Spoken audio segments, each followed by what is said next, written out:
My position ended 2 years ago. I had almost 36 years. You do. It's amazing how you. That's guys funny. went to different That's so schools funny. Yeah, unfortunately, Roger's gone through some rough spots. He himself went through. He had cancer all the way down over here. Oh yeah, it started. Believe it or not, it started in his ear. It was like a little nugget. And he's lucky they caught him.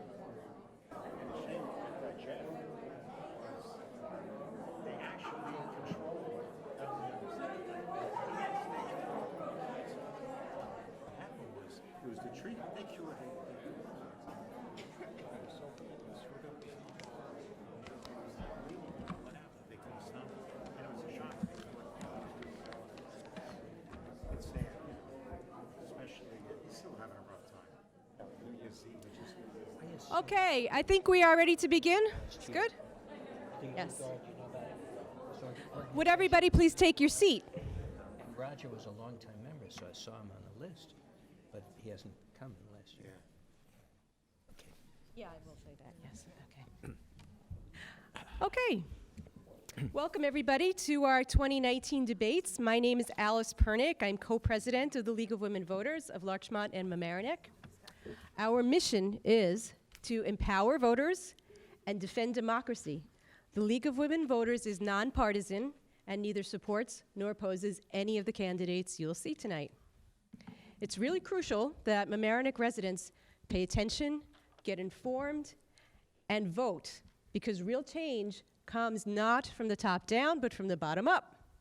And a great example of that is gay marriage. Whether you are for it or against it, it did not come from the federal government. It began with civil unions in Burlington, Vermont, progressed to marriage in Provincetown, Massachusetts, and continued on to other small municipalities, cities, and states, and it's now the law of the land in our country, whether you like it or not. And I'll tell you another major change that originated in local communities, cities, and states, the right of women to vote in this country. We're coming up on the centennial of the 1920 ratification of the 19th Amendment. I'm sure some of you have heard about that. But did you know that by 1920, women had already won the right to vote for president in 30 of the then 48 states? And that's due to the efforts of local people and the forerunners of the League of Women Voters. As the late Speaker of the House, Tip O'Neill, famously said, all politics is local, and perhaps the next major change in our country will originate locally right here in Mamaroneck. Perhaps. Tonight, we will be hearing from two candidates who are running for Village of Mamaroneck mayor, two candidates who are running for 1 2-year term as Village of Mamaroneck trustee, and two candidates who are running to fill one unexpired term of 1 year. Depending upon where you live, there may also appear on your ballot races for County Court Judge, Family Court Judge, New York State Supreme Court Judge, County Legislator for District 7, Mamaroneck Town Supervisor, Mamaroneck Town Council, Mamaroneck Town Clerk, and Mamaroneck Town Justice. The only one of those races that will be contested will be the race for County Court Judge. All the others are running unopposed. This year, New Yorkers, for the first time, have the option of voting early. Early voting allows voters more convenient access to the voting booths, ensuring that voters do not have to choose between going to work or going to the polls. Passage of the new early voting law was a victory for the League of Women Voters in New York, which advocated for decades to have the New York State Legislature pass such a law with the goal of increasing the state's poor record of voter participation. So, yay to the League of Women Voters. When you support our local League of Women Voters of Larchmont-Mamaroneck, you are also supporting the county, state, and national leagues of which we're a part, and all of which work to protect and promote the rights of voters to participate in this most fundamental act of democracy. You are supporting our demands to make voting easier, more convenient, and more secure. You are supporting our demands for strong ethics reform to remove big money from politics, and you are supporting voter registration and education. So here is how early voting is going to work. The early voting period will start this Saturday, October 26th, and continue through Sunday, November 3rd. The days and hours are as follows. Saturday, October 26th, and Sunday, October 27th, from 12 p.m. to 5 p.m. Monday, October 28th, Wednesday, October 30th, and Friday, November 1st, from 8 a.m. to 4 p.m. Tuesday, October 29th, and Thursday, October 31st, 12 p.m. to 8 p.m. Saturday, November 2nd, and Sunday, November 3rd, from 12 to 5 p.m. So surely somewhere in all those staggered hours, you all can find time to come out and vote. The poll sites for early voting will not necessarily be your usual poll site, so this is something you need to pay attention to. The Westchester County Board of Elections has informed me that those of you who live in Rhinebeck, your polling place for early voting will be at the Harrison Veterans Memorial Building located at 210 Halsted Avenue. For residents of the town of Mamaroneck, your polling place for early voting will be right here in the Mamaroneck Town Center, 740 West Boston Post Road. For more information on early voting, go to the League's early voting website, which is www.nyearlyvoting.org. For those who do not opt to vote early, Election Day this year will be on Tuesday, November 5th. On that day, you will vote at your usual assigned poll site, wherever that is that you normally go to vote. Polls are open from 6 a.m. until 9 p.m. If you're not sure the location of your polling place, or you want a list of all the candidates that will appear in races on your ballot, and any other election information, you can visit vote411.org. All you have to do is enter your address. It will give you all the information that you need. To help keep you informed, these debates are provided by the League of Women Voters of Larchmont-Mamaroneck as a vital public service. We are a small group of volunteers that accomplishes a lot. In addition to candidates' forums, our other activities include sponsoring 2 local students each year to participate in the State League Students Inside Albany program, hosting our annual luncheon. This year we had speaker State Senator Shelley Mayer, contributing our local information to the Vote 411 Voters Guide, welcoming new citizens at Naturalization Court and encouraging them to vote, registering voters, keeping you informed via our lwvlm.org website, our Facebook page, and email informational blasts, hosting programs such as one we co-hosted with the Westchester League of Women Voters on food waste and food insecurity in the county, and also participating in a New York State League Committee on Healthcare. We would love for you to become a member, but more so, we would really love for you to become an active participant in our local league. Even if you have just a few hours of time, we have a place for you. Although our name reflects our roots in the women's suffrage movement, we welcome members and volunteers of all genders, so please, please join us. We will soon begin our debates. If you wish to submit a question for the candidates, please write your name and your address and your question on our form and give it to our league volunteer, Marlene Colbert over there, who will be circulating around the room. Unfortunately, we may not have time to present every question submitted by audience members, but we hope to get to them. Before we begin, I want to thank LMC-TV for their live broadcast and the town of Mamaroneck for the use of the town center. Thanks also to our league member, Randy Rabinovitz, who will be serving as our timekeeper tonight. And finally, I want to extend our welcome and our thanks to tonight's moderator, who is Judge Walter Schwartz. In addition to volunteering as a moderator for the League of Women Voters, Judge Schwartz is a former Ardsley Village trustee, a practicing attorney, and a longtime Ardsley Village justice. He serves on the board of the Westchester County Historical Society and formerly was the village historian in Ardsley. We're pleased to have him here with us tonight, and I now turn the debates over to Judge Schwartz. Thank you very much, Alice.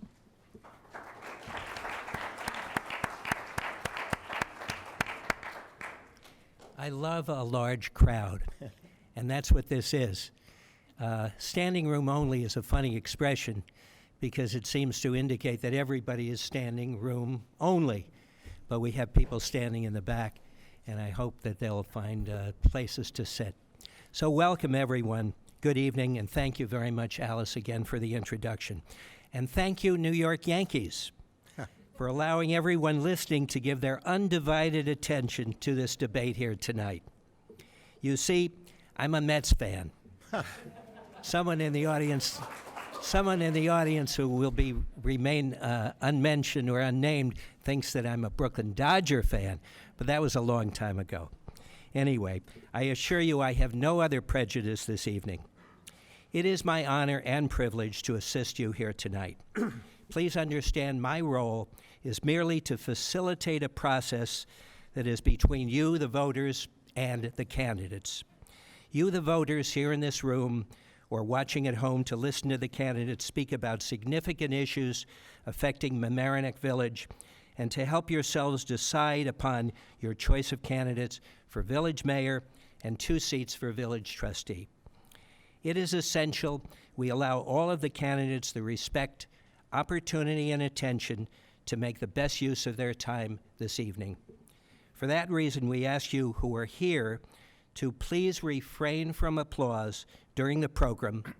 Matter of fact, I left my applause meter at home, unless I tell you it is appropriate, in which event I will join you in saluting all the candidates for taking on a difficult and time-consuming task. May I remind you that personal videotaping, recording, or photography is prohibited. The league owns the forum. That's their term, OWNS. And these are their rules, which I'm required to read and do so willingly. Only those persons permitted by the league may record, and even they must air the forum in its entirety because the FCC, Federal Communications Commission, requires that a debate must not be edited. I didn't know that in advance. Now we all know it. And must be broadcast in its entirety, either live or reasonably soon after it takes place. If any other person is observed to be recording, I will pause the forum and ask the person to stop. Incidentally, in all my years as judge, I never used one of these. It's very intimidating. So would you mind taking this timekeeper, please? Put it next to your paddle over there. Use it. I know I'm going to get the proper respect from all the candidates without that. Thank you. And if not, I might just pick up your, is that a pickleball racket or a paddleball racket? Pickleball. Okay, thank you. Anyway, also no campaign material may be distributed in the auditorium. In essence, we will be hearing 3 separate debates tonight. First, from 2 candidates, the gentleman on my left and on my right, for the 2-year position of Mamaroneck Village Mayor. Then after a break and reseating, I'll still be here, but there'll be 2 candidates for a 2-year term as village trustee flanking me. Finally, after another reseating, 2 candidates for a 1-year unexpired term as village trustee, which I understand, I don't know the particulars, was caused by the resignation of a candidate during that candidate's term. I will refer to the candidates as Mr. or Ms., regardless whether they currently or in the past have any official position or outside title. I know none of them and wish them all equally well. On a personal note, having served as a village trustee a lifetime ago, I know the hard work, time, and sacrifice that serving on a village board entails, and I respect those who serve and those who aspire to serve. The ground rules for the debate set by the local league are as follows. First, I will introduce the 2 candidates who are running for mayor and mention their party affiliations. Then, each mayoral candidate will have up to 1.5 minutes, 90 seconds, that's what it is, for an opening statement in the order for which lots have already been drawn under my supervision. Mr. Murphy will be having the first opening statement, followed by Mr. Rosenblum. Following those opening statements, we will have questions for the mayoral candidates, which I will read aloud. Questions must address issues, not personalities. Responses will be limited to 1.5 minutes for each candidate. The order will rotate. First question to Mr. Rosenblum. Second question, first person to answer would be Mr. Murphy, and so on and so forth. And I will try my best to keep track and announce that order, although sometimes, admittedly, it does get a little confusing. And quite candidly, I've been known to occasionally lose track of who is first to answer the next question, so please feel free to correct me should that happen, candidates. No problem. There will be a combination of questions to be read by me from two sources. First, league questions, and then audience questions from those present here tonight. The audience questions must be written legibly, so I can read them. I do know script. I don't know how many of the high school students can share that with me, but I'm not asking. On cards distributed by the league, and they must be brief. They may be directed to a specific candidate or to both candidates for that office. However, all candidates will have the opportunity to respond to each question. Before I read questions from the audience, I will ask the questioner to stand just to confirm that the question came from her or him and not from a bot. Does anyone know what a bot is? There will not be a formal rebuttal, except that candidates may include rebuttal in their closing statements. The same format will apply to the candidates for village trustee, which we'll do in two separate parts, first for the 2-year term, then for the 1-year unexpired term. I will identify the candidates who are running against each other for those respective trustee positions and point out their party affiliations. And after we end each question and answer period, and I think there's about 6 or 7 or 8 questions from the league, and then an equal number approximately from the audience, so maybe you've got 15 questions in all, more or less. And after we finish that, we'll go to the closing statements. Candidates will each have 1.5 minutes for a closing statement in the same order as in the opening statements. So, for instance, the first to open will also be the first to close. This evening's timekeeper, thank you, is holding that gavel very tightly in her hand. No, it's the paddle. But whatever. Will indicate to the candidates and to me 30 seconds remaining and then stop when time is up, at which point you will hear me say something like, "Thank you, that's it, next candidate." To all the candidates and the audience, I thank you in advance for your cooperation in following the rules the League of Women Voters has established. We look forward to a healthy discussion of the issues. By lot, the order of seating for candidates for the office of Mamaroneck Village Mayor, a 2-year term, are, from my left, Mr. Murphy and Mr. Rosenblum. And therefore, cheers to everyone. I am. And Mr. Murphy, your opening statement, please, 1.5 minutes. Thank you. Good evening. Thank you to the League for holding this debate. Thank you to LMC-TV for broadcasting it, and thank you for the vast crowd that is here tonight that's participating in our democratic process. It has been my honor to be mayor for the past 2 years. In that time, the village has made much progress. We have halted the out-of-control overdevelopment that occurred in the previous years.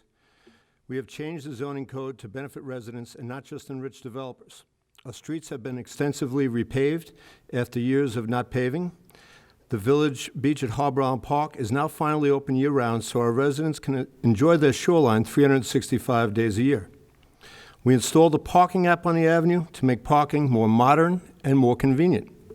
Attractive wayfaring signage now directs folks to off-avenue parking and other points of interest. In America today, public confidence in all levels of government is at an all-time low. To restore faith in our government, we made sure that the Board of Trustees work sessions were televised for the first time in village history. Now residents can see how decisions and policy is formed. There are no backroom deals in the Village of Mamaroneck.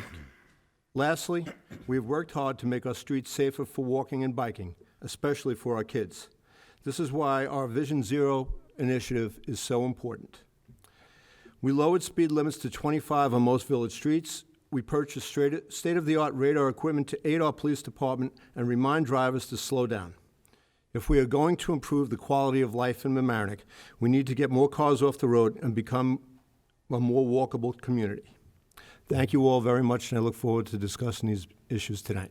Thank you. Mr. Rosenblum, your opening statement, 1.5 minutes. Thank you very much. My name is Norman Serlin Rosenblum. My family, and I do love the Village of Mamaroneck. I believe it is the best village in New York State to live. My family has lived and been involved in the Village of Mamaroneck for the past 115 years. I have had the honor and the privilege of also being involved in that involvement I had served as a Village of Mamaroneck trustee from 1980 to 1982. I was a member of the Town of Rye Board of Assessment Review for 10 years. I was the first chair of the Village of Mamaroneck Tree Committee, and I was fortunate and privileged to be a four-term mayor in the Village of Mamaroneck for the past 8 years. It was a great experience, and it was one where you could give back to the village and do what you think is best for all residents. I would note that during that time, the Village of Mamaroneck was rated by CNN Money Magazine as #1 in New York State. It was rated as #1 by Zillow. It was rated continuously after that for #1. I would note that the current political atmosphere in the Village of Mamaroneck demands a return to the friendly village. I'm very proud to join with Stephanie Lividini and Nancy Wasserman to run on the Friendly Village Party. The time has come, not only in the village, in this country, to learn to respect one another, to learn how to debate, to learn how to respect the differences of opinion. And I think that's what's missing. We have to learn, again, as an elected official, to represent all residents, business, and visitors. I look forward to, once again, being the village's chief cheerleader. Thank you. Thank you. I apologize to both of you, gentlemen, for failing to fulfill my obligation to mention your party affiliation, which I promised to do so. Mr. Murphy is running on the Democratic Party and the Workers' Family Party, is that correct? That is correct, sir. And Mr. Rosenblum, you are running on the Friendly Village Party and the Conservative Party Correct. labels. Thank you both. Now for the first question, which will go to Mr. Rosenblum. These are questions from the League. We have a new moratorium on development. What have been the impacts, pro and con, of the development we've seen in the past 5 to 10 years? Well, I believe the moratorium has been not voted to continue. It's passed. What happened is was mentioned by my opponent, the new zoning in the Village of Mamaroneck. I believe that this was, and I disagree with it, I believe that this was a stab in the heart of the economic and social viability in the Village of Mamaroneck. As a matter of fact, I attended the public hearing at the Planning Board. And when the Planning Board was reviewing what the impact was, it was one that was quoted by the own Planning Board as, why bother? Because you're preventing something. And as a matter of fact, I believe that is just the opposite. A claim of a reduction of 40% is not real. It's 100%. There has been nothing for a year and a half built in the Village of Mamaroneck, and the new zoning, I should say, has killed a project that claimed for affordable housing. The Washingtonville Housing Alliance was ready to go ahead, ready now to build 1 unit of 40 affordable housing. That would be equivalent if you built 400 new units in the Village of Mamaroneck based on previous experience that 10% would be affordable housing. Yet you've killed it. You've also killed and destroyed the value of any property that's along the Mamaroneck River with the new setbacks on this zoning. I think it's a disaster to the economic viability of the Village of Mamaroneck. Any municipality, whether it be the village or any place else in the United States, does not continue to develop and grow, you kill the tax base and you kill the viability. I have more to say. We'll do it later. Mr. Murphy, and I should have said also that if either person who's speaking second, answering second, wishes me to repeat the question, I certainly will. The question is, we have a new moratorium on development. What have been the impacts, both pro and con, of the development we've seen in the past 5 to 10 years? I think that the development we've seen in the past 10 years has had a detrimental impact to the Village of Mamaroneck. It's one of the main reasons I ran for elective office. When you walk and you talk to people in this community, and not just talk to people on planning boards and people who are developers, they will tell you that the community has changed, that it doesn't feel like the village they grew up in. It feels like we are morphing into more of a city than a village. And I think it's the responsibility of the elected officials to look into the future. I don't believe unrestrained growth is good for this community. I think we can have growth. We will have growth. The Washingtonville Housing Alliance project that the mayor talked about is not dead at all. That is just factually untrue.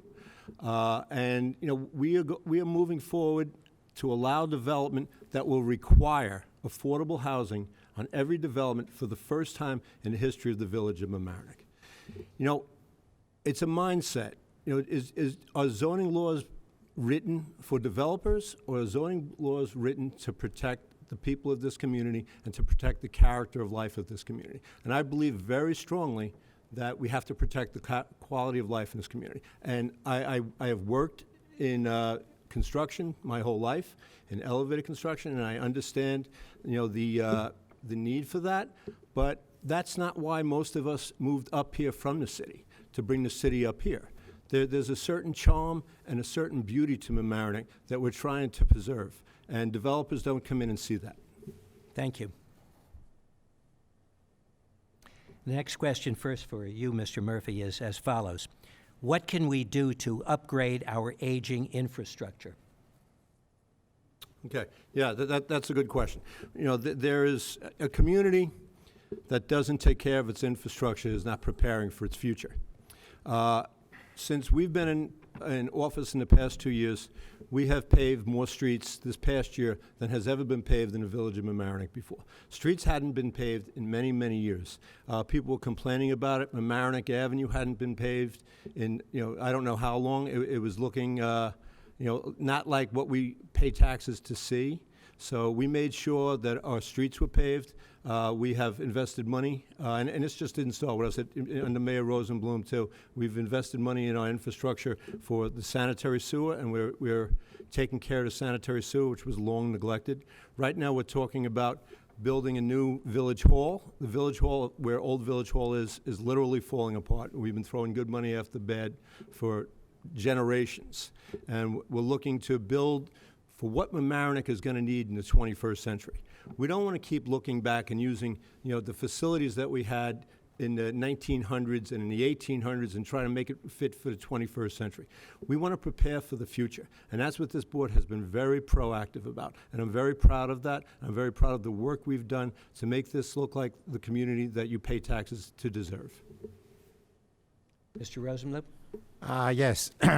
Obviously, capital improvement and your infrastructure is vital if you can have any kind of success whatsoever. During my term, 8 years in the Village of Mamaroneck, the village has continued to improve the sewers as part of the Westchester Drawing Waterworks. Anytime there was a break by law and by policy that any asbestos pipe obviously was replaced and so on. We also instituted a program that was never around before. Approximately, we have one of the best, if not the greatest, all-volunteer fire department in New York State. But of course, it's as successful not only by its volunteers, but by the equipment it has. Previous to that, it was always a struggle approximately every 5 years to have a new piece of equipment. We instituted a capital improvement program where the money was put aside. It was done for that. It was also involved when you're talking about, in fact, just very recently we had an extended meeting where we were talking about things like the Hyde House walkway, where a village-owned wall on the back was collapsing, and that's to be done. It's just common sense. There's no Republican or Democratic or independent way to take care of your infrastructure. It's just common sense. Thank you. For the third question, for you, Mr. Rosenblum, first, it reads as follows. Given the limited deductibility of property taxes, real property taxes, what ideas do you have for keeping the budget under control? Excellent question, even though you saw in today's paper, Schumer is trying to do something in the state Senate. The U.S. Senate, I don't think it's going to be too successful. However, what you can do is look at alternatives to what the greatest impact of the taxpayers is, which is the real estate-based tax. There are other programs that I've championed in the past, and unfortunately was not gone through, but I believe that parking structures in the CVS parking lot, as an example, and at the end of Phillips Park Road, you can put out to bid and have guaranteed revenue. You can have village-owned because it's on village-owned property, and you would increase the revenue of non-real estate-based taxes. You can look at things such as Harbor Island. It was done many years ago, long before I was even a trustee, that they would talked about a building, as soon as you go in the old cement plant, which is now an empty bait store, to have a restaurant there. That's something to look at. There was an individual that owns Mamaroneck Flowers, Frank Soriano, said if you had a building like that, he would guarantee revenue to the village because he could rent it out for programs such as weddings and bar mitzvahs and et cetera and so on every weekend. There are many different ways to look at non-real estate-based tax for revenue. Thank you. Mr. Murphy? Thank you.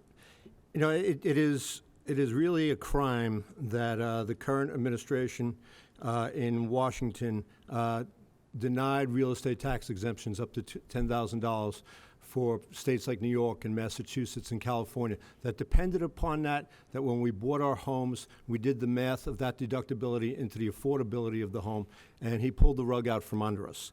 And, you know, I hope that Senator Schumer is successful in reversing that, but I think that to reverse that, we also need a change in administration in Washington.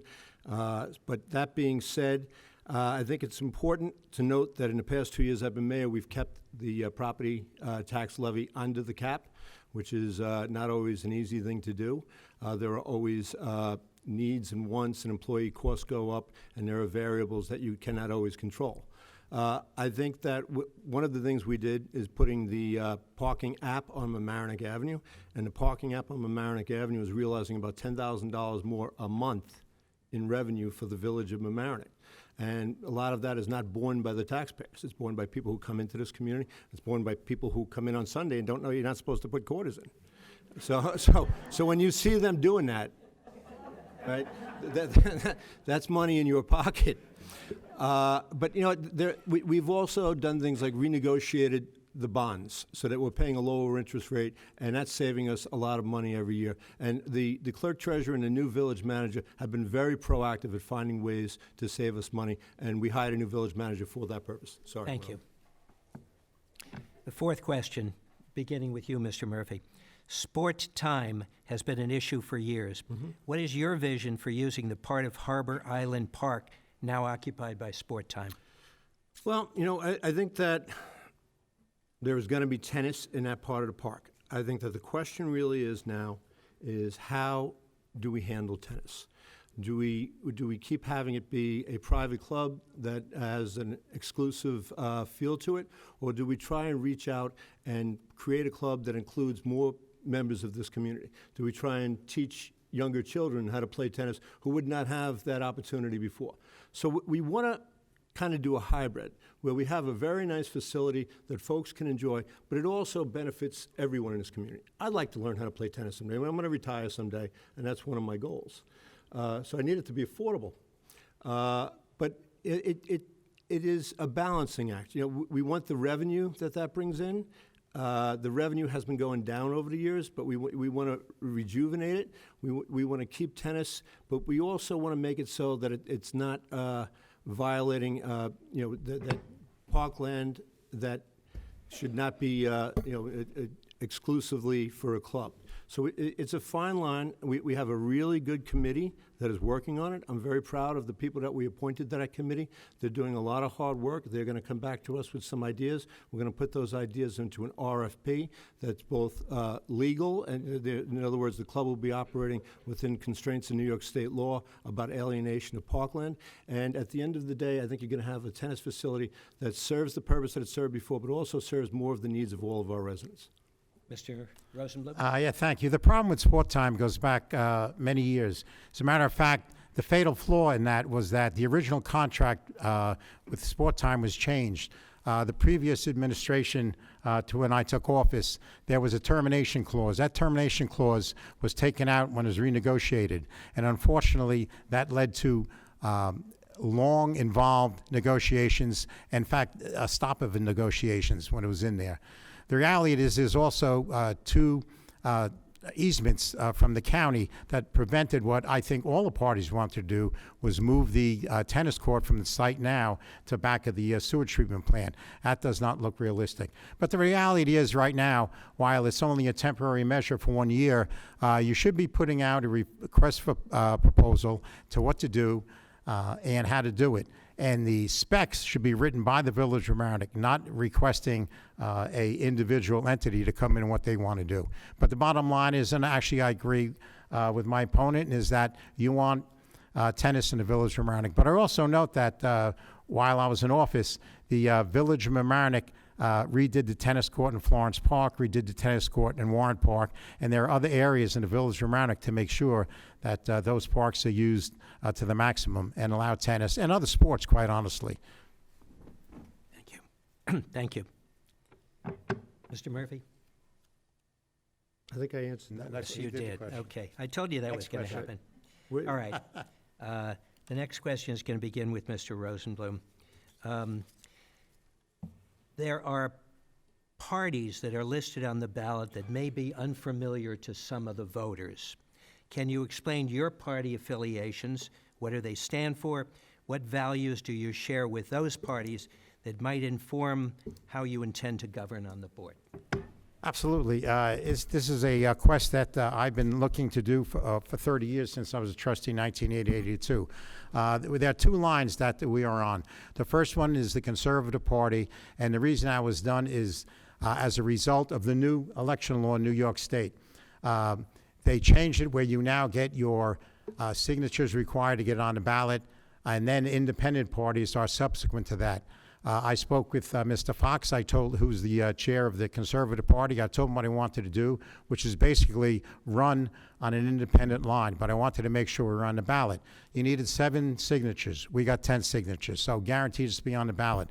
But the reality is, the time has come, I mentioned in my opening comment, the time has come for a truly independent party, and that's what the Friendly Village Party is. Again, with Stephanie Lividini and Nancy Wasserman, we represent exactly what that is. There is no Republican or Democratic or Independent or any other way when it comes to flooding or parking or anything else. We, again, have to learn to talk to each other. It's no different that's happening in this country. This country is divided. It's split. You have to learn to come back and have some mutual respect and bring back the democratic process. Thank you.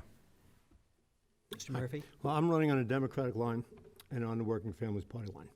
I've been a Democrat since I registered to vote when I was 18. I don't always agree with everybody in the Democratic Party, but I believe in the core principles of the Democratic Party. I believe that, you know, as a working class person, as a person that belongs to a union, I believe that the Democratic Party has my best interest in heart, as opposed to the other parties, the other major parties. While, like I said, I have not always liked the way the Democratic Party has gone. They are more in line with who I am and what I believe in, and what I believe are real American values of this country, that we look out for one another, that we don't leave anybody behind, that we try to raise everybody up, that we all have an equal worth and an equal value in this country. You know, and the Working Families Party is a party that's an amalgam of unions in New York. I've been a union member since I'm 18 years old. I'm very proud of that. My father was a union member. My grandfather was a union member. You know, we built this country, and a lot of the economic inequality that you see in America today can be directly related to the decline of unions. You know, when you accept the Conservative Party line, you have to look at, you know, that they are anti-LGBTQ. They are anti-gun control. You know, they are anti, you know, civil rights legislation that we all take for granted in this country. So to just take the line to be on the ballot, I wouldn't take somebody's line to be on the ballot if I couldn't believe in who they are and what they stand for. Next question for you, Mr. Murphy, first. As we know, the village is waiting for the Army Corps flood mitigation project to be funded and to begin. We also know this project will not fully eradicate flooding in the village. What specific steps do you suggest in addition to this project to mitigate flooding in the village? Well, just to touch on the Army Corps, you know, in December of 2018, the Village of Mamaroneck Board of Trustees voted unanimously to make a commitment to share our share of the Army Corps project. And, you know, we had that vote, and it was given to our elected officials above us to show that we had a commitment and we were ready to do it, and they would fight for us knowing that we were ready to do our share. And I think that no matter who gets elected here tonight, we're all in harmony on that. And that's a good thing, because this village needs the Army Corps of Engineer project. You know, I talk to Elliot Engel about it constantly. I talk to our state and county representatives constantly. We're all kind of in a holding pattern, but we haven't just done nothing.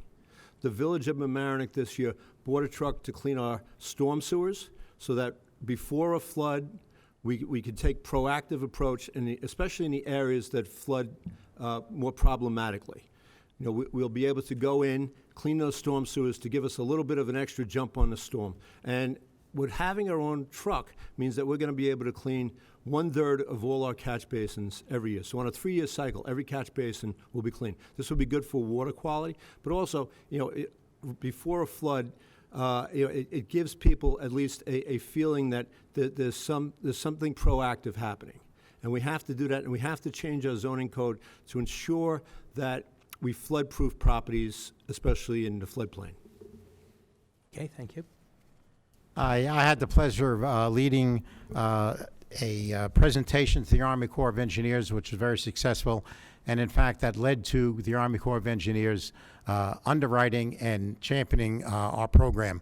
I would note at the same time, it wasn't a pro forma. There was another group at the same time that the Army Corps actually turned down point blank at that. It was also passed by Congress. It was also signed off by the White House. It's approximately $86 million project. My problem right now is why, other than just a vote, I spoke to the County Executive Latimer. I also spoke to people in the state. Funds have not been allocated. They should be allocated right now. There's no reason not to allocate it, bond it, and so on for our share that's in there. And Anita Lowy, who I will note, actually helped secure the first funding of the initial part of our flood mitigation program. Now she's going to retire. She is probably one of the most powerful people in Congress at the moment. She is head of the Appropriations Committee. Why are we not down in Washington? When I get elected, I will go to Washington and ask Nita to make sure that the $86 million is allocated to the Village of Mamaroneck for that flooding. And it will cure approximately 86% of all the red spots if you look on the flood maps. But this also leads into, we'll probably get into it, the environment. The Village of Mamaroneck should be looking to maintain, once the flooding program is done, they should have dredgers. We did it twice when we went in and dredged the rivers and prevented 3 floods. Thank you. This will be the last question I'm going to read from the league category. Following this, I will be reading questions from the audience, asking the audience member to stand. I'll read the question, though. And then will come the closing arguments. So this is a question for you, Mr. Rosenberg, first to answer. Communication is so hard now. What ideas do you bring to this issue? Well, that's dear to my heart. As a matter of fact, during one of the floods, I probably created a email list, which was my email list. I created robocalls that we went out. We involved people and told them what was going on. We had the police department go out, Spanish-speaking officers letting people know that for communication purposes, where to go, what to do. As far as communication is concerned, I would say that my predecessor, the mayor, did not allow any discussion whatsoever at a public meeting. He could speak 5 minutes before the meeting and then after the meeting, but he couldn't have any impact. I opened up the public discussion before, during, and after the meetings, and it's the basic part of the Village of Mamaroneck and a democracy. You also have to support LMC-TV. Print media and video media does not really cover local events anymore. And also, I would, while I have the chance, Joe Liberti, who runs a program at Mamaroneck High School, has kids involved, and that's the next generation. I can tell you I'm proud that we had at least 24 kids volunteer to walk around, and not only are they going to be involved in the Village of Mamaroneck, they're going to be going to New Hampshire and maybe even go to Washington, D.C. Democracy must be alive in the village. Thank you. Mr. Murphy? Yeah, I agree with Norm. Communication is hard. The local media is non-existent. That's why I also agree with him that we depend upon LMC-TV to get the word out. So one of the things that I made sure happened when we first got elected was we started televising the Board of Trustee work sessions. And this is very important because people need to know how decisions are made. People need to know how policy is formed. You can't read about it in the paper anymore, but you can watch it live. And we have people who watch it and comment upon it, and then come to the regular meeting and comment upon what was said at the work session. So there is nothing that is hidden from the public. There are no discussions that are offline. Everything is right out there. And I'm very proud of that. And I think it has made government, sometimes it's messy because you have disagreements and you have some spirited discussions. But I think at the end of the day, that's more than worth, that inconvenience is more than worth the benefit of the people seeing how government actually works. And I have used the mayor's email list extensively to let people know what's going on in this community. I have my own television show that has at least 8 or 9 regular viewers that I use to get information out. And you know what? These days, as an elected official, a lot of people find it hard and distasteful, but you have to go on social media to contact people. Many people get the majority of their news from social media. Thank you. And now, since you've been mentioning the young people, and I did also in my opening remarks refer to the number of students who were here with a really good lesson in civics, I'm going to take this question as we begin the questions from the audience. So I'm going to ask Jesse, Kaya, and Chloe to stand, unless that's one person. Are you here? Please, just stand for a moment. Make sure you're not robots. Thank you. Thank you. You can sit down now. And I'll read your question. And it's going to begin, let's see, you had the last word, so you'll have the first word, Mr. Murphy. If you're elected mayor, or in your case, re-elected, how would you actively engage young people in local government? Well, ladies, that's a good question. It is not easy. Children today, young people today, have a lot of pressure. They have a lot of commitments. You're seniors now. You're applying to college. You're in the last marking period that you're really going to care about. So you're trying to get those grades up, and it's hard. And you have your extracurricular activities. But I've tried to go to the schools and talk to young folks whenever I get the opportunity. I have younger children, so I interact. Not younger children. My youngest just went off to college, but I had interacted with high school kids, and they couldn't be any happier than to talk to me. No, I'm just kidding.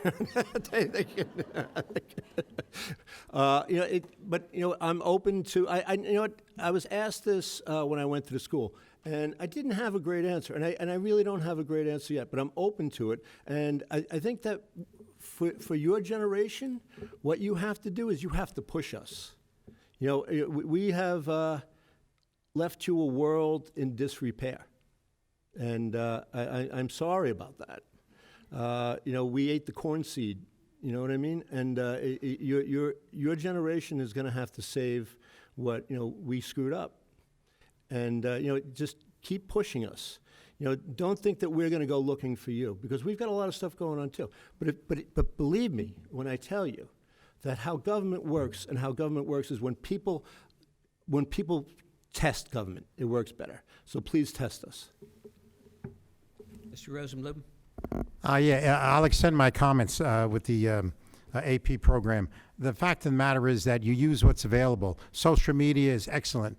I invite the kids, and I've done it before, besides going to schools to make presentations and so on. You have a forum where you can have programs. You can have Norman Rosenblum News. You can have the Tom Murphy Show. But you go to LMC-TV, or you can even have your own programs and make the program up. And part of walking around, we did get feedback. And ironically, the problems that were concerned of the students are actually the same problems we discussed tonight. They talked about flooding. They talked about empty stores and so on. And what we do affects you more than us, because you are the future. And again, I invite you all, even when you disagree, you should have debates. And I would invite Joe Liberti to do that also, because that's when you have mutual respect. I can tell you as one example that happened was the anti-puppy mill legislation in the Village of Mamaroneck. As precedent-setting in New York State, it was followed by 6 other local communities and, quite honestly, some other states. That came about from ideas from the public. And actually, there were a lot of young students out there that were picketing the puppy mill store in the Village of Mamaroneck. It's just something that you take advantage of. Thank you. Okay, Kenneth, Patrick, and Nathaniel, this is your opportunity to take a stand, or at least stand. Now that you're standing, please sit down. Mr. Rosenblum, here is their question. Please define what is meant by affordable housing. What specific policy would you implement to make housing more affordable? Affordable housing by law is approximately $80,000 to $85,000 and a family of 4. There is a way actually to change that. You can introduce legislation and work with the authorities that perhaps lower it to $50,000 to $55,000, because $80,000 to $85,000 while you use affordable housing, that's rates in Westchester County is very hard to live. It certainly doesn't address the affordable housing that people are looking for, such as the Washingtonville Housing Alliance. I believe, and I said before, I noted, that project was killed. It was 40 units that are no longer there. The property along, because of the new zoning, I would reverse that zoning and allow for the affordable housing to come in. I'd also note that the Village of Mamaroneck is in danger because of that. There was a case in Long Island that was found that it was prejudicial to the village because it restricted the zoning. The Village of Mamaroneck was exempt, I will note, from the Westchester County HUD lawsuit because for the past 30 years we've had the program where 10% of any building 3 units or more would be affordable housing. It's exactly what happened in the Village of Mamaroneck. And the key is, and it's very important, the greatest asset that this village has is its diversity. And if you kill affordable housing, you're going to kill that diversity. You're also going to affect things like the volunteer fire department. And you're also going to kill any kind of development where the planning board said, why bother? Mr. Murphy. Affordable housing should not be confused with public housing. So let's just get that out. And public housing got a bad rap in this country because we stopped funding public housing adequately, and we let the buildings fall apart, and we didn't manage public housing. But affordable housing is not run by the government. It is run by usually not-for-profits. In the case of the Washingtonville Housing Alliance, which has done a lot of work here in the village, and I must correct Norma once again, that project is not dead at all. But that being said, you know, we changed the law to require affordable housing in every development. We changed the law to allow affordable housing for less than the 80% that the county does. We're doing fair and affordable housing. So we have done a lot to try and keep this community diverse, to try and keep this community. We did not change any of the zoning as it was for all affordable. All affordable units, the zoning stayed the same. We changed it for, we lowered the density for units that were commercial that are now required to have some affordable. You know, affordable housing, to me, is very, very important. I grew up in affordable housing. It allowed my family to stay in the city and to have a decent 2-bedroom apartment, you know, which had 6 of us in it, but you know, it's a life changer. Thank you. Thank you. The next question, beginning with you, Mr. Murphy. Would you consider having the Village of Mamaroneck adopt a tree ordinance law, as many other communities have done? Yes, I think the Village of Mamaroneck has to adopt the tree ordinance law. I think that it's kind of a very important aspect going forward environmentally. You know, what we've been told about climate change and what the best minds are saying is that the best way to capture carbon is through trees. And we know how trees work, we know how to plant them, and we need to plant more trees. I have proposed doubling the tree budget in the next year. But yes, we need a tree ordinance to preserve older, mature trees from developers who don't really care about the future of this community, who want to come in and who want to clear a piece of land and get their maximum profit and get out. And I understand that, that's capitalism, and that's how it works. But we have to protect our community too. So I think we need a tree ordinance. It's a complicated law. I worked on something like that when I was in the town of Mamaroneck. The devil is in the details. I think we have a very dedicated, very smart tree committee that's been working on this over an extended period of time, and I think they will shortly be presenting us with a tree ordinance.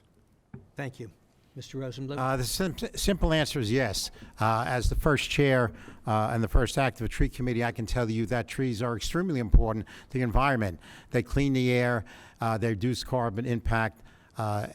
Aesthetically, it's good for the village of Mamaroneck and any place. It also leads to the open question of how do you do it without too much restriction. But I can tell you one of the prime examples, if all you had to do was go down Orienta Avenue and you saw a lot that was decimated, there wasn't one tree left. There's something wrong with that.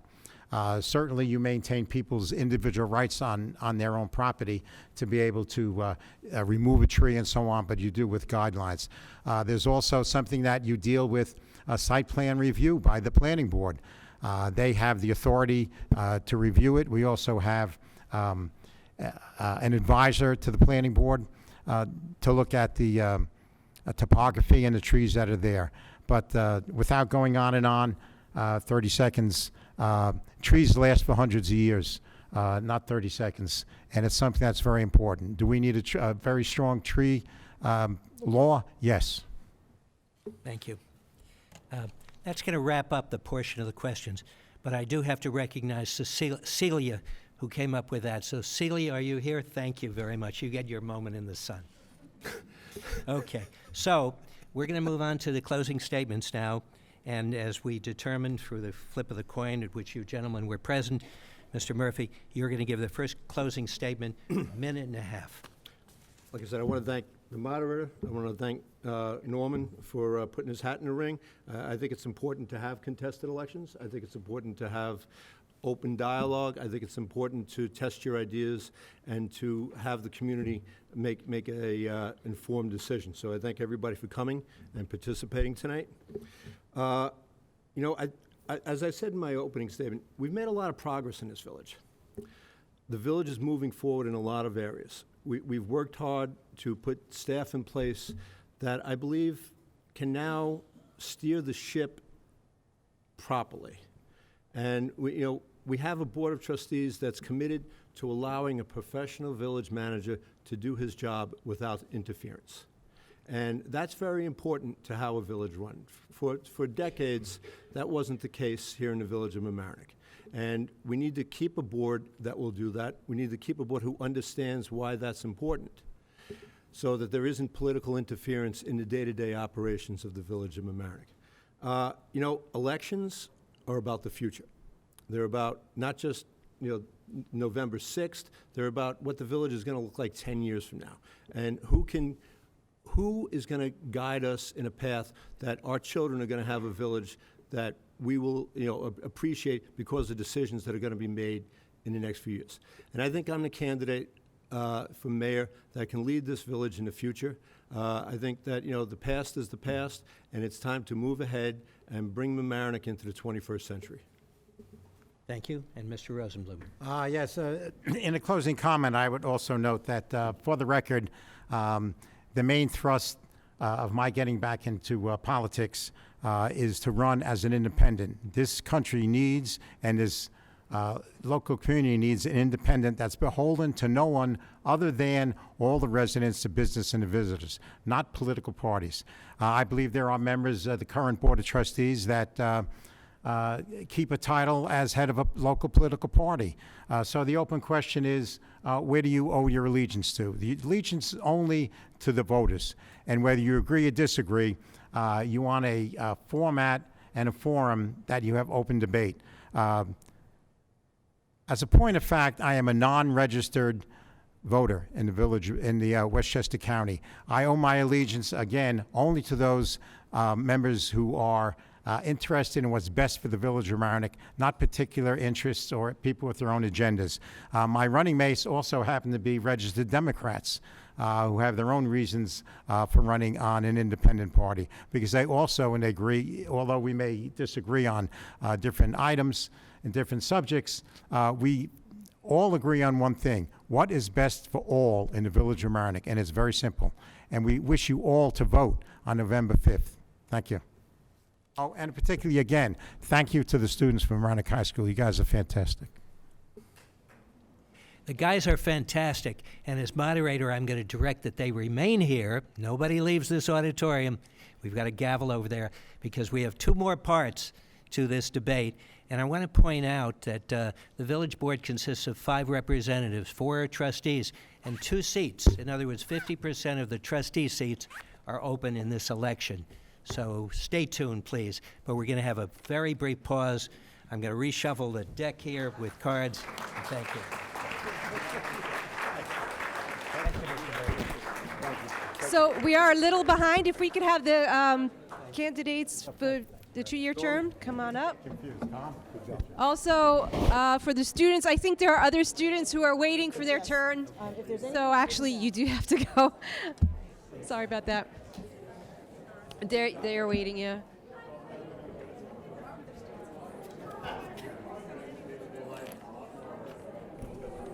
Well, is this your night job? I think this is my only job. Okay, how you doing? How are you? I saw you, and at first I didn't recognize you. Yeah, well, it took me Well, too. yeah, when we're out of place. Right. Yes. Yeah, I was kind of waiting for a signal, and then I saw your signal. So any non-answers? Wait, those are the ones I just gave These you. have not been added. These have not been These are the added. ones I just gave you. So those are the new ones for trustee. Okay. So these were not asked. Okay, we Yeah, good? I'm ready to go. Okay.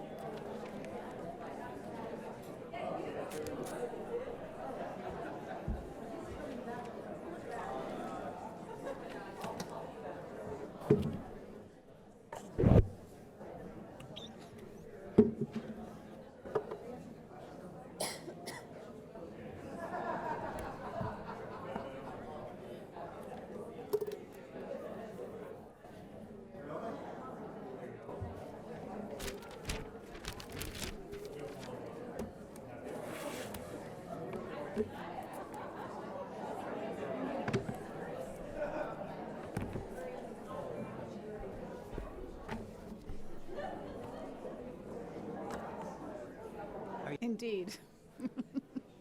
But we did lose a few people in our audience, much as I tried Well, I to think contain them. the kids had to trade back and forth because there were so many of them. A couple years ago, there was a fire.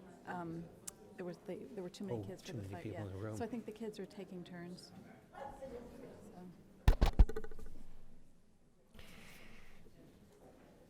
Are we on camera? We're on camera. Okay. So this is part 2 of the 3-part program. The league calls it a forum.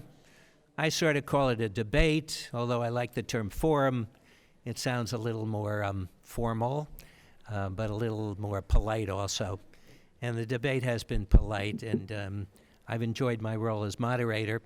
And I hope that you people in the audience, both here and watching on cable, either this evening or in the future on the reruns, find it interesting also, and moreover that it helps to inform you, make you better educated as citizens, civic-minded, and helps you to form your opinions as to who to vote for. I have no opinion as to who to vote for in the Mamaroneck Village elections because I live in White Plains. It's just the way it is. So, okay, now we're ready. So I'm going to introduce the candidates, and this time I'm even going to mention their party affiliations, and then they can take it from there. We had a coin toss, Ms. Lividini, and I'm referring to them as Ms. and Ms. and Miss Lucas. So Ms. Lividini is going to go first in the opening statements for a moment. She is running on 2 party lines. One is called Friendly Village Party. The other is known as Conservative Party. Ms. Lucas, on my left, is running as a Democrat and also on the Workers' Family Party. So without further ado, as I've heard someone say, I'm not sure what it means, ado, well, good evening. And please, your opening statement, Ms. Lividini. Thank you. Good evening, everybody. Figured I'd use this as a bit of an introductory to myself. As Mr. Swartz here mentioned, I'm Stephanie Lividini. I'm running for trustee of the Village. I have deep roots here, as I have a number of family members who have called both the Village and town home for about the past 70-ish years. I tried to do the math before. I myself grew to love the Village during my high school years working with my Uncle Tony at Brewers. I had the chance to meet many familiar faces and really grew to learn what it meant to be part of the friendly Village by helping the Village staff, clubs, schools, businesses, and residents with their needs that many times went beyond hardware. I live in Palmer Terrace. It was my 5-year plan 12 and a half years ago. Here I sat on the board of directors on and off over the last 12 years. I've also been treasurer of the board for the last 5.5 years, and most recently appointed to chair of the resale committee. I began volunteering here at the Village level back 9 years ago, where I served on the traffic commission for 3 years, and then onto the budget committee for about 5 years, and the last about 2 years as chair of the budget committee. Professionally, I've spent the last 10 years working in the alternative asset and financial services space, both in-house and as consultant. I've been a controller of a private equity firm the last 3 years. In my tenure, I've focused on streamlining processes and procedures, budgeting, cash analysis, and consistently looking for efficiencies and savings to benefit the bottom line. My professional experience, along with the importance I place on volunteering, and of course my love for my village, my home, are what I bring to the table to sit as your trustee. Thank you. Ms. Lucas, your opening statement. Thank you. Good evening. I want to thank the League of Women Voters for hosting this event. I want to thank the League of Women Voters for hosting this event, and also LMC-TV for recording it, and all of you in the audience for attending, and all of you at home for watching. My husband and I attended Mamaroneck High School. We bought our first house in 1986 in Rhinebeck, and we raised our daughter here. Within a month of my moving here, Paul Nora, who was the Republican mayor, appointed me to the Landmarks Advisory Committee, a committee which I served as chairman for many years, and my qualifications then trumped party affiliation. Serving on that board, on the Board of Trustees, I've drawn upon my professional background in historic preservation planning and my extensive Thank you. and my extensive volunteer experience in the Village. I served on the Mamaroneck Affordable Condominium Board, which built the Regatta, which includes affordable housing, and created an ADA-compliant Village Hall. And I've been a longtime advocate for residents' property rights and for the fair and consistent enforcement of our codes. 2 years ago, I ran for office out of my concern that the Village is on a path to becoming more urban than suburban. Now I am proud that our board enacted a multifamily residential building moratorium in order to review and revise the code to ensure that we have sensible, environmentally friendly development and require more affordable housing. During the course of the campaign, I visited many neighborhoods, and people have asked me why I want to run. I'm running because I believe that I'm an effective Village trustee. I have the community service experience, temperament, and devotion to government service to make our Village government even more effective. I'm a committed advocate for my fellow residents. I love this Village, and I am passionate about good government. In my next 2 years on the board, I will work hard to continue to make Mamaroneck the best-run village in Westchester. Thank you. And now this question for you, Ms. Lucas. What do you hope to accomplish in your 2-year term?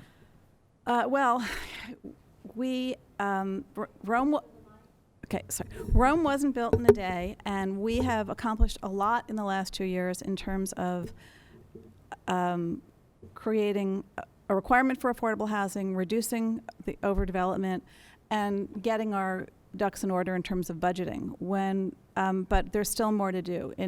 When we took office, we realized that the budget was simply a suggestion, not really a requirement, and that every year when the new budget was done, it was on old numbers because the budget wasn't the budget. At the end of the year, after we'd adopted a budget, we were reconciling back and forth. So we have adopted tighter budget requirements, and we are making sure that we don't overspend lines, so that in this year's coming budget, we actually will have real numbers to create a budget that reflects what the village has spent and what the village needs to spend. And for the first time, we're doing a 5-year capital plan, because our capital plan is simply a wish list of things that we wanted to buy, but we never put the money away.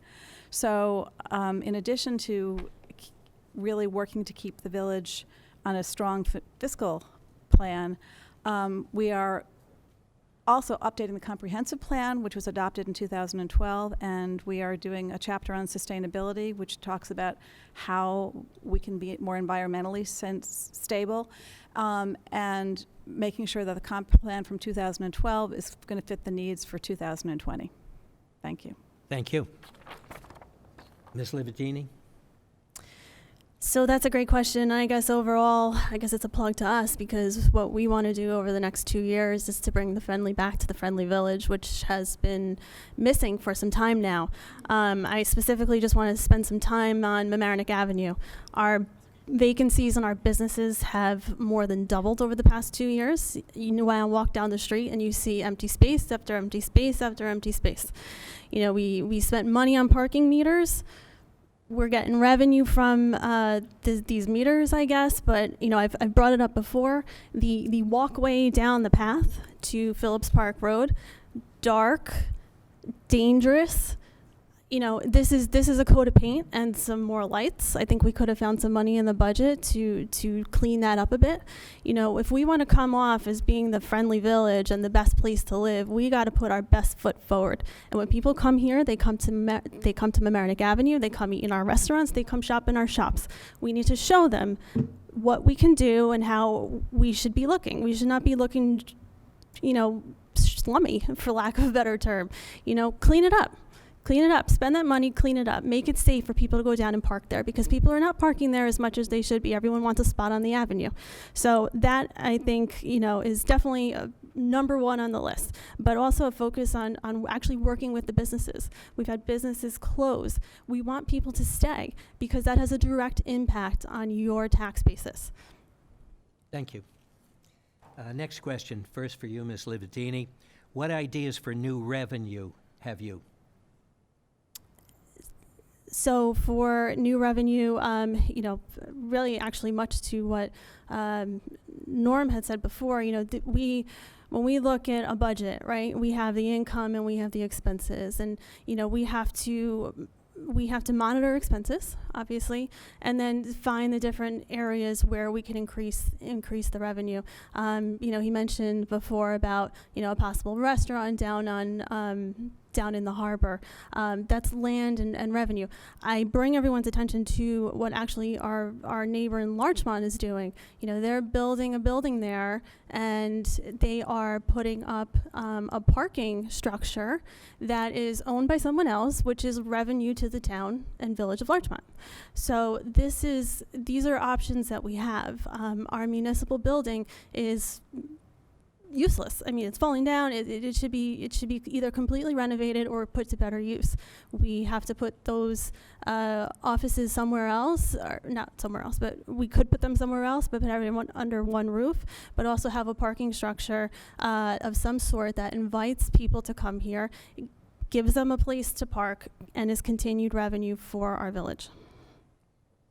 Thank you. Ms. Lucas? Thank you. Well, I think that one of the things I think we should remember is that the village is not a profit center.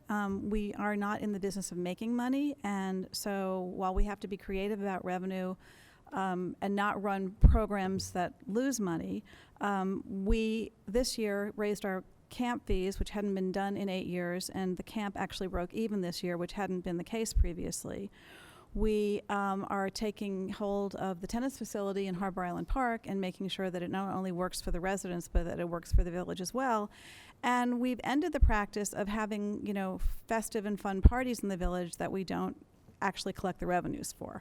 So I think that, and we've really budgeted carefully, and we are making sure that we don't expend budget lines. So gone are the days when you could just spend, and then transfer the money at the end of the year. So I think that we really aren't in the business of collecting revenues. We're in the business of collecting taxes, collecting ancillary revenues, and managing village facilities in the budget properly. Thank you. Okay, thank you. Next question. But it says water reports, W-A-T-E-R, not W-A-L-T-E-R. And I wasn't sure whether the question, this came from the league, meant flooding water or drinking water or some other kind of water. So it says, and maybe the league can help me on this, water reports have been troublesome lately. What would you do about this? Ms. Lucas, you're going to answer that first. Drinking water? Water quality reports. Okay, did you get the question, or I think shall so. read it? No, I think I did get the Thank question. you. Please answer. So, one of the things that we have, in terms of water quality, we need to really, we need to clean, make sure that we're keeping Long Island Sound as clean as possible. I've lived here, all my life, and I remember the days when you really couldn't swim in Long Island Sound. So it's better than it was, but it's not perfect. And one of the things that the village is doing, we've done a lot of cleanup in the last 2 years. We have regularly cleaned catch basins, which had not been done in 4 years, and that has a great impact on water quality. We we've purchased equipment so that we can clean the catch basins ourselves, and we will be cleaning them on a 3-year cycle. We also have worked on, we're working on a water quality study report as part of this comprehensive plan update, so that we can really strategize in ways that we can keep water clean in terms of being more effective about stormwater management, so that we don't have runoff going into our storm sewers. And I think those are probably the two strongest ways that we can maintain water quality. And I guess also limiting development along the river, because when we develop along the river, we actually can introduce toxins into the river. So we're basically trying to maintain and make sure there's less chemicals and overrun that falls into the river. Okay, thank you. Ms. Lividini? I have to agree with my opponent on that one. The quality of our water should be of utmost importance to us. We are a community that is built along our beautiful harbor. People come here for it. Sitting on the resale committee at Palmer Terrace, if you don't live in Mamaroneck, or if you live in Mamaroneck, we ask you, the first question we ask is why Mamaroneck, and then why Palmer Terrace? And I can guarantee that the top 2 answers always have something to do with our harbor. So I think it's really important that we have a focus on that in keeping it clean. And I also think that we could probably leverage the Army Corps of Engineer project as well, which would help us to also keep our runoff water clean, our catch basins clean, and just the flooding in general, and keeping a control on that, because when it floods and the water level goes up, anything that's dirty in our streets is going to go right back in. So we really need to pay attention to this program that's already been put in place. Not sure why it's taking so long. Thank you. For you, Ms. Lividini, first answer. It says, or it asks, communication is so hard now. What ideas do you bring to that issue? Communication is so hard now. I think for anyone who doesn't know what I'm talking about, I strongly urge that you, watch the next Board of Trustees meeting. Tell me what kind of communication you see going on there. What we've lost here in this village is the ability to speak to people. I think it's come from a national level, and it's also come from our home. We are neighbors. We need to be able to speak to each other, and we need to be able to agree and disagree. And I think it comes from the top, and I think it comes from the people that you elect. The people that you elect are also going to be the ones who are going to be putting our best foot forward to you. So when someone shows you respect, chances are you're going to get respect right back. And I think that's really important to show, and specifically with all the kids that are here tonight. I just had an instance a couple weekends ago knocking on doors with some of the kids, and we had an adult in the village completely berating our kids about, why are you doing this? Drop everything, go home. You're an adult. That's no way to treat a volunteering 17-year-old, or anyone for that matter.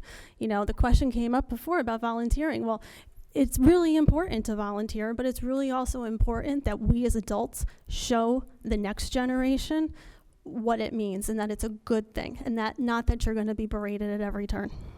Thank you. Ms. Lucas? Well, I think that communication is important, and I think it's really harder to communicate about what goes on in the village now that we don't have a local paper. It used to be the day where there'd be more than one reporter at every meeting taking notes and writing stories. And so I think we've gone a long way towards opening up the work sessions so that people can watch them, and we were not writing up synopses of them. If anybody wants to volunteer to do that, maybe that's a great job for the kids. But people are seeing the work sessions, and they're commenting earlier in the course of projects, or they're coming to the meeting or sending emails the next day. We also have an ad hoc communications committee of a group of people who really are good communicators in the village, who are trying to figure out better strategies by which the village can push out more communications. And we've actually linked many more of the activities and meetings and agendas to the calendar, so that if you're looking to find out about something, you just click. You don't have to go do a deep dive. But I would also say that I think that our Board of Trustees is doing a much better job of communicating, because it used to be before that somebody would come up and up to the podium and would be ignored. The previous mayor would talk to somebody else on the board. I was in that situation a lot, where I would be speaking before the board and the board was not listening to me, and the board never answered. We answer residents, we communicate with residents, and I'm not sure what the criticism is, because I think we have made, we can always all do better, but we have made the board a more open place, board meetings. Thank you. Debbie Sullivan, are you here? Thank you. Sit down, please. Debbie loves dogs. I can tell you that, even though I've never met her. I can tell you it because I'm reading her question now. And it is, and for you, Ms. Lucas, to answer first, please. What is your stand on making the village more friendly to dogs? Are you willing, for example, to open Harbor Island and Columbus Park to dogs and commit to establishing a dog park somewhere in the village? Well, yeah, that's a very good question, and I think the answer is yes, yes, and yes. So we've been thinking about a specifically dedicated place for a dog park, and that's something that's been in the works probably for about 6 months. But we also, Kelly and I share responsibility with the Parks and Recreation Commission, and two weeks ago, the Parks Commission was actually recommended to us, and that we review all the policies about dogs in the parks, because we have policies that stem from a period of time many years ago where people did not want to see dogs in the parks, which doesn't make a lot of sense to me, but they're not constantly enforced. So the Parks and Recreation Commission is actually working on policies to make the parks more open, and they're going to be bringing them to the Board of Trustees, I would say, probably in November. Ms. Lividini? I do think that there should be a dedicated dog park here in Mamaroneck. And as far as Columbus Park or Harbor Island Park, I think there should be designated areas as dog parks, because also we have a lot of children, little leagues that play on those parks, funds that are collected from usage of those fields. And, we also have to keep the best interests of the children in mind, so, not to be running around in feces. But I do believe that there should be designated areas in all the parks, and even a designated dog park in general. Again, not sure. I mean, I don't know why it takes 6 months to designate an area of field for dog park. I have only one more question here. It's from the League. Unless there's an audience member who has written out a question and handed it to a League representative, because I favor that, and I know they would too. All right. Otherwise, I'm going to read this one question, and then we'll go on to closing statements. For you, first, Ms. Lividini, what skills do you bring that will help Mamaroneck Village? Yeah, sure. I think I pretty much mentioned it in my opening statement. I've spent years in consulting roles for businesses, and at that time we tagged ourselves as we're in the business of running a business, and that's what I grew to learn. So I look for efficiencies, I look for procedures, I look for the policies that are in place, but also paying really close attention to spending and to cash analysis and to budgeting and making sure that we stay within those parameters that have been put in place. Efficiencies can be found all around. There are times when you do things for certain reasons which might not seem as efficient, but you dig into those things and you learn and see what's the best way of handling something. So I've worked with a lot of different people with a lot of different personalities, and I think that's my business focus is what I can bring to this.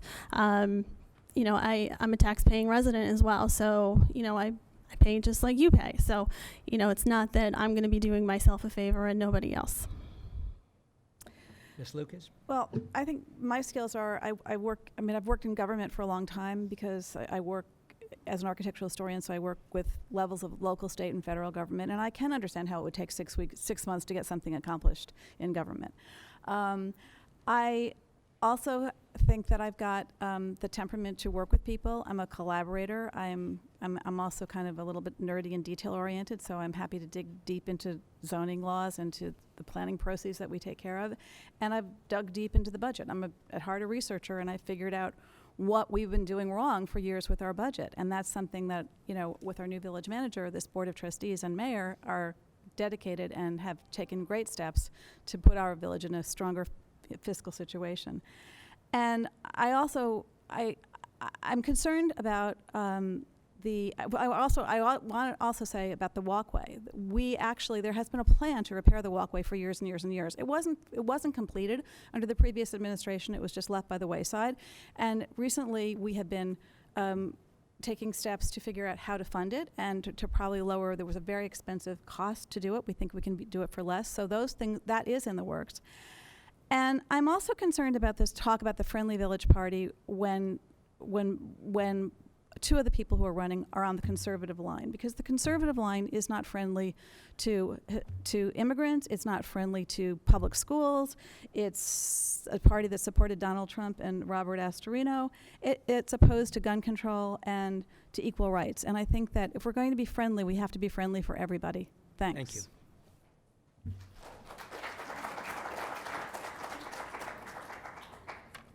Did I hear applause? I don't think so. Okay, so now we're ready. That's premature, I'll say. And I'm sure it applied to both candidates equally. So, did I already use the expression "ado" without knowing what it meant? Ms. Lividini, you have 1.5 minutes for your closing remarks. Sure, thank you. I just want to start by thanking everyone for their time and attention. Thank you to the League for putting this together and LMC-TV for broadcasting. I started this conversation with introducing myself and telling everyone who I was and what I've done to be considered. I'm going to close by telling you everything I've not and haven't done. First and foremost, I've always acted in the best interest of my community and my neighbors. I've never brought any frivolous lawsuit against this village, wasting village resources and taxpayer money. I have always acted ethically and stepped down from positions when conflicts of interest have arisen, as I did with my position on the Budget Committee. My opponent still chairs the Democratic Party as a sitting trustee, a gray area at best in my opinion. In all meetings I sit in, I always treat the people I am with, especially my neighbors, with respect. I listen to their opinions and reasoning. I strive to do what's best for the cause, not my friends. I encourage everyone here to watch a current Board of Trustees meeting as an example of what I'm talking about. The best I can do in closing is just to leave it all here on the table for you right now. This is my home. This is the place I love, and I only want what's best for this village and all the residents in it. That's it. My opponent brings up the fact that we're on the Conservative Party, but I also want to bring to light that I'm a registered Democrat in this village. Norman and Nancy and I don't agree on everything, but the one thing that I know from them is that if they come at me with something, whether I agree with it or not, I know it's coming from a place of best interest. And I thank everyone for your time here tonight. Thank you. So I want to thank the League of Women Voters for making this possible. I want to thank Mr. Schwartz for being such a good moderator. And I also want to thank the 85 AP Gov students from Mamaroneck High School who have been working on our campaign, because it's been very energizing, and people are way happier to answer the door with one of you with us than just the three of us alone. 2 years ago, I compared this debate to a job interview. I was being judged on my qualifications, but now I think it's more of a performance review. You know more about me and my service. And as I've campaigned, people who are not of my party and I thought would probably never voted for me, I think I'm doing a good job, and they're happy that I'm running again. I also have to work with other members of the board, and I'm strong-minded, but I'm able to collaborate with other members of the board. And I think that, you know, we're 5 Democrats. People were worried that we were going to be in lockstep. We're certainly not in lockstep, and I think we get way better decisions because we're not in lockstep. We debate, maybe we argue, but we debate, and we often change each other's minds. So I've used my research skills to dig down into the budget, to dig down into camp fees and camp costs. We've paved roads, we've cleaned catch basins, we've made the village safer with lower speed limits, and we've really put in some long-term controls that were sorely lacking in the previous administration. So our track record shows that we've repaired infrastructure and administrative systems that were just in disarray. Thank you, and please don't forget to vote on November 5th or before. Thank you. But not after. Definitely not after. After will be all too late. Yes. So therefore, thank you both. We're going to have a couple of minutes to reshuffle here.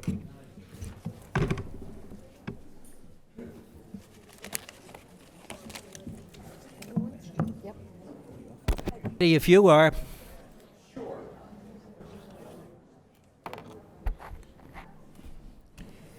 So, in view of the fact that Mike is my middle name, I'm going to put the mic a little closer so that the TV people will be more able to hear. And I'll ask that the trustee candidates for the one-year term do the same so they don't get any high signs from the people who are doing such a great job televising this for this evening and for the future. As I understand, it'll be airing in the future. So, here we go again with beginning with the opening statements. We drew lots. Ms. Wenstrup will be giving the first opening statement, and Ms. Wasserman will follow with her closing statement. And then I have a total of 6 questions. One of them I narrowed down a little bit, so I hope that person will forgive me because it had too many parts, which makes it difficult for person answering the question to keep track of it, and for the second person to even more difficult. So, we'll begin with a couple of things that we haven't had before after the opening statements. The opening statement first by Ms. Wenstrup. Good evening. I'm Kelly Wenstrup, running for Village Trustee. First, I want to thank the League of Women Voters for hosting this debate, for LMC-TV, and for my friends who are here in support. They know how nervous I am and how much a friendly smile can help. My family moved to Mamaroneck over 14 years ago, and our 2 children have grown up here. 8 years ago, I started following village meetings. I didn't like what I saw. So I started working for local Democrats.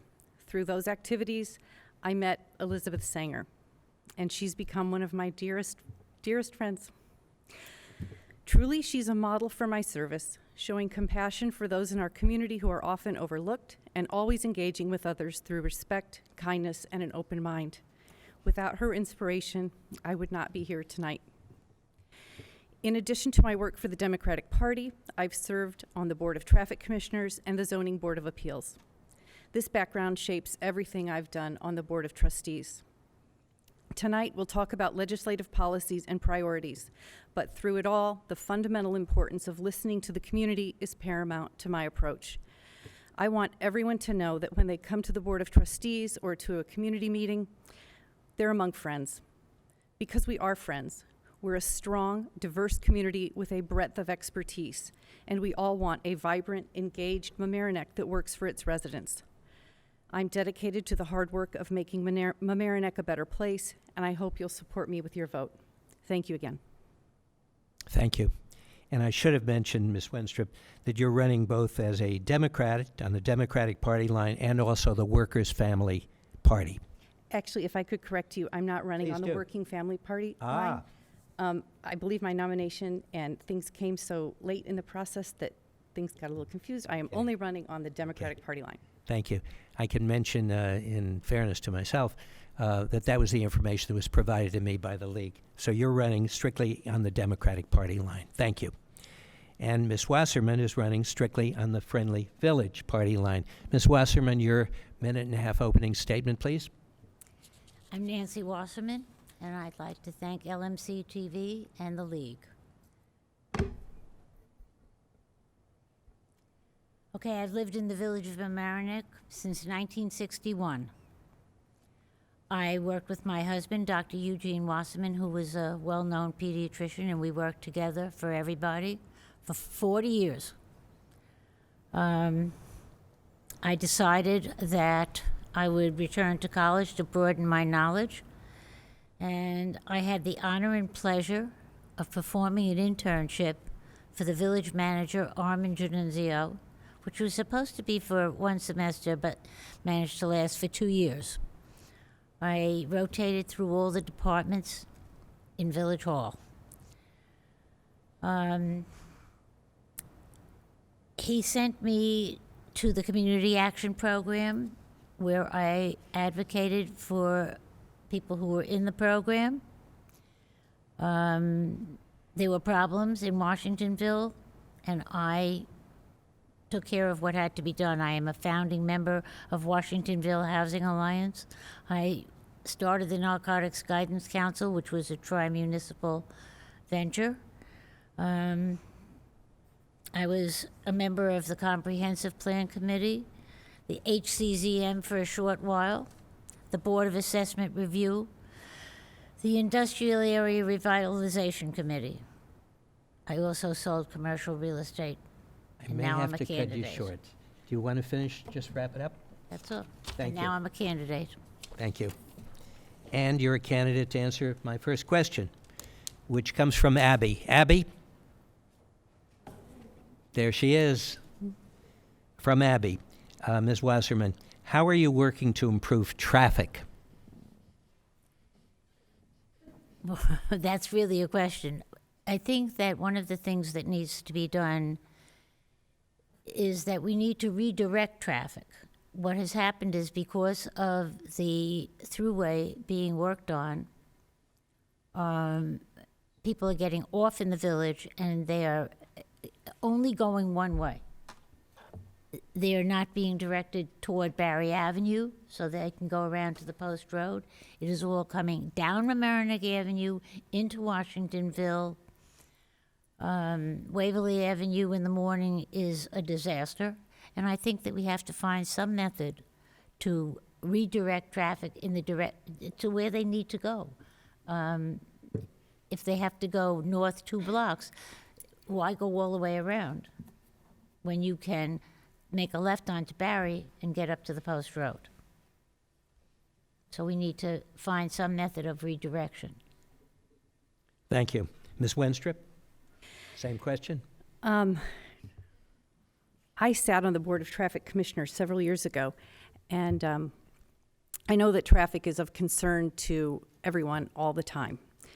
Part of our law to limit overdevelopment included a traffic study, which pointed out to us that 2 of our intersections on Boston Post Road, both at Boston Post Road and Mamaroneck Avenue and Boston Post Road at Barry, were headed for a grade of F. They were currently C's or D's, depending on time of day, and an F grade would be gridlock.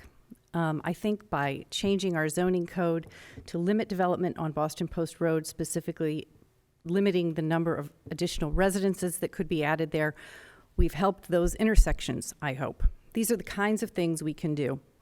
Our comprehensive plan currently and our comprehensive plan that we are working on both emphasize the need for safer streets and sidewalks for bicyclists and for pedestrians.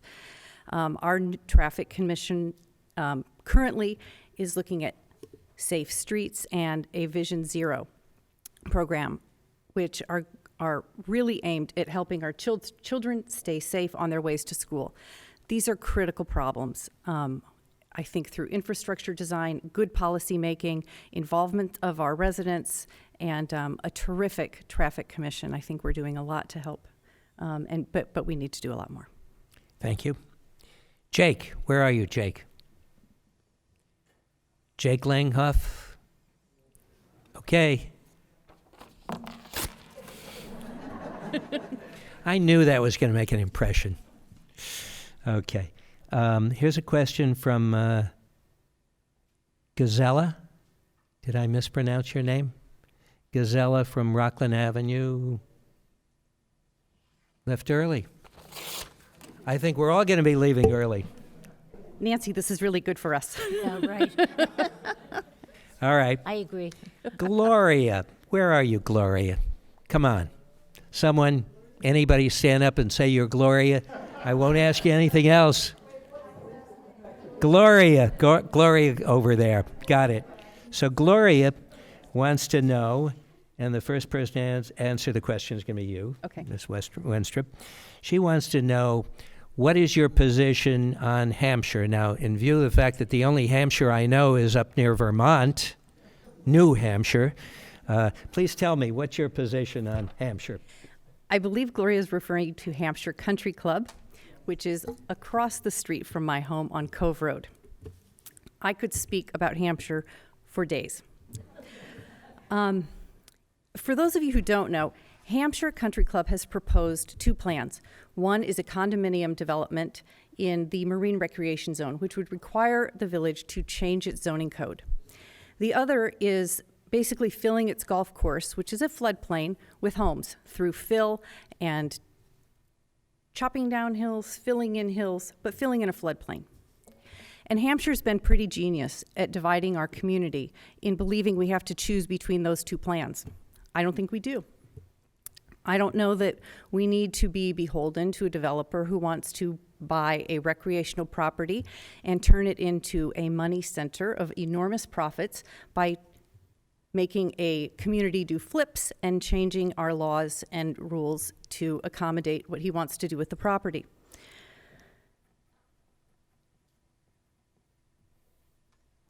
I hesitate to bring this up, but Norm Rosenblum has been on a road show with Dan Pfeffer, the owner of the Hampshire property who wants to develop it, proposing that the property be developed. And I want to welcome the Hampshire owners to come to the Board of Trustees at any time. We allow communications to the board in all our meetings. And we offer an opportunity for those developers to talk to us.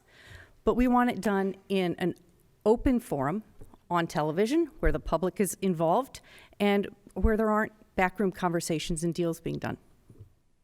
Thank you. The next question.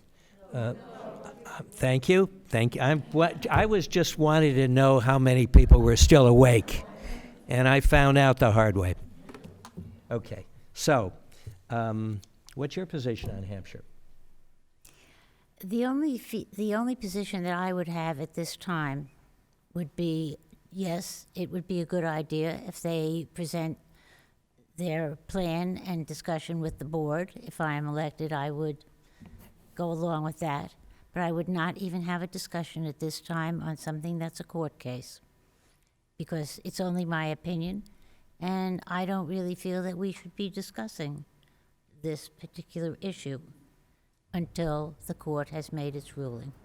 Okay, very well.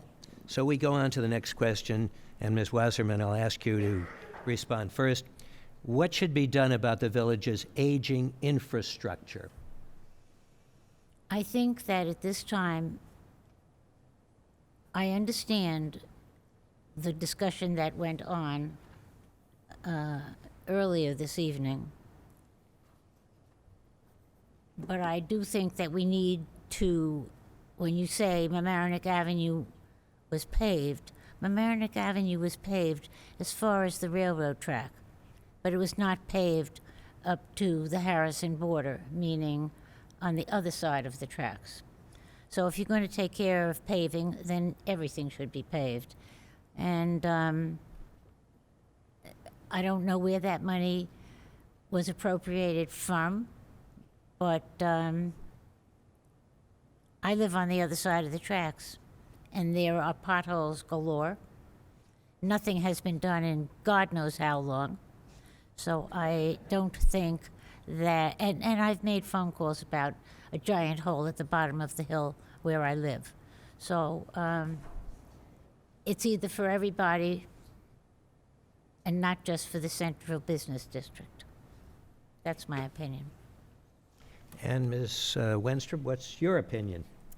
I can tell you that money was appropriated from a careful reading of the budget. That's something that we are particularly keen on, our Board of Trustees. We respect that this is taxpayer money that comes into us, and every dime of it needs to be spent wisely. Every road will be paved. Rome wasn't built in a day. We repaved our most in-need roads, but every road is on a schedule to be repaved and get some attention. You know, another aspect of this law that we passed to limit overdevelopment really studied infrastructure. Our infrastructure is aging. We are an old historic village, and we need to pay attention to it. I am liaison to our flood mitigation committee, and this is a group of residents designed or formed to really protect us all. From emergency preparedness to study of the best green techniques for development, we are committed to pushing the envelope and ensuring that Mamaroneck is at the forefront of flood mitigation measures. We are cleaning catch basins on a schedule, and we have purchased a truck that will allow us to clean the catch basins ourselves rather than relying on an outside contractor, as has occurred in the past. This will help us to keep things on a schedule, but most importantly, I think, allow us in an emergency to clean the catch basins as needed during a heavy rainstorm or flood event. We are looking at our infrastructure. I could go on forever, couldn't I? No, because you only have a few seconds remaining. There's a lot to do. We're on it. Thank you. You're welcome. This is the final question before the final closing statements. Beginning with you, Ms. Wenstrup.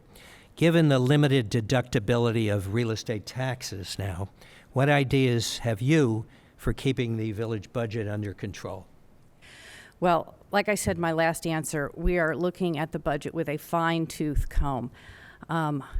Thankfully, we have a new village manager who's helping us a lot in this regard. He has, he's looking at everything from scratch, as we're doing. We have, Nora and I, she mentioned our service on the Recreation Committee. We're making sure that camps run on budget. We have a long-term contract with our village employees, which will help us save money in the long term on pension and healthcare costs. We know that the SALT deduction has hurt the community. It's hurt us all. It's been a blow for New York. I think that has required extra diligence.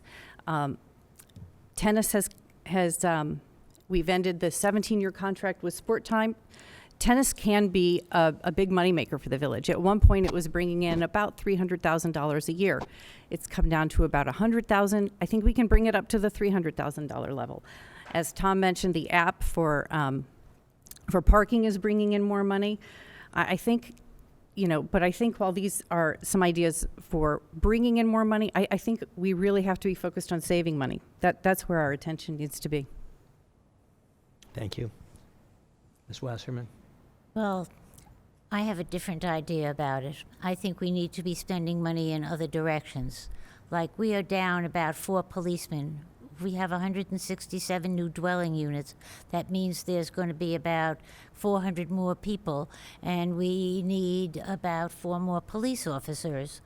So I think that is a way of spending money or redirecting money that we do have so that we are safe and that all of these new people that will be moving in are well cared for. I think we need to look over the budget to see how we can redirect funds for things just like what I've mentioned. How can we make money in the village? Well, I think that we need to have tier parking, which will bring money in. Maybe 2-tier parking garages. They will be owned by the village. But I guess I'm thinking of how we can spend money more wisely rather than with some of the things that have been going on. Thank you. And so we are at that point that everyone has been waiting for with bated breath, and that is the last closing statements. And the order is beginning with you, Ms. Wenstrup. You have 90 seconds for your closing statement. Thank you again for everyone for coming. Since I've been on the board, we've passed a law limiting overdevelopment and addressing affordable housing. We're protecting our infrastructure, addressing overcrowding in our schools, and preventing traffic gridlock. We're maintaining village character, but that doesn't just mean the brick and mortar of our village. It means preserving our village's most valuable asset, the diversity of our residents. Trends that threaten the availability of many to stay in their homes forced us to look hard at the rental market and we now require 10% of affordable units in multifamily residential developments being built in our village. I'm sorry. We're doing all of this out in the open. We're welcoming your participation. Work sessions where we set the agenda for meetings and shape laws are televised and available for you to attend and see through LMC-TV at your convenience or at your computer. We ask you to email us and attend a meeting. We really want to hear from you. This is how we operate. We want you to be involved. Thank you. I do want to thank the League in particular for its advocacy on early voting. Early voting means more people can participate in our democracy, and that's always, always a very good thing. Thank you. Thank you. According to this timeline that Alice provided me, that I laughed at when I saw it, and I looked at it and it said at 9:40 p.m., at 9:36 p.m. Okay, thank you. I'm so sorry, Ms. Wasserman. We Okay. still have that extra 3 minutes. Okay? I'm not a politician. I'm a public servant and always have been. The Friendly Village Party is for all. We characterize courtesy, transparency, and integrity. I want to embrace the diversity of opinions in our village, and we will do so with sincerity and integrity. This is how we've lived my life and will continue to do so. I will listen to all sides. Thank you. That's it. I hope I acquitted myself. Certainly all of the candidates acquitted themselves and did quite well.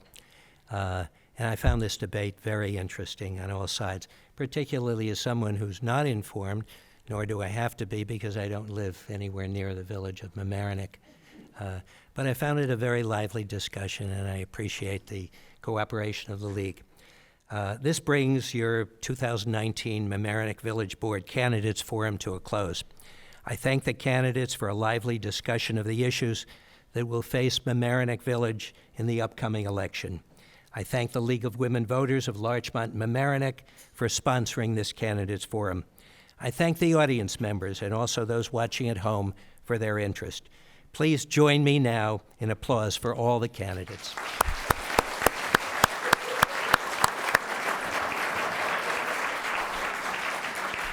And with that, I wish everyone a good night and a safe trip home. Thank you.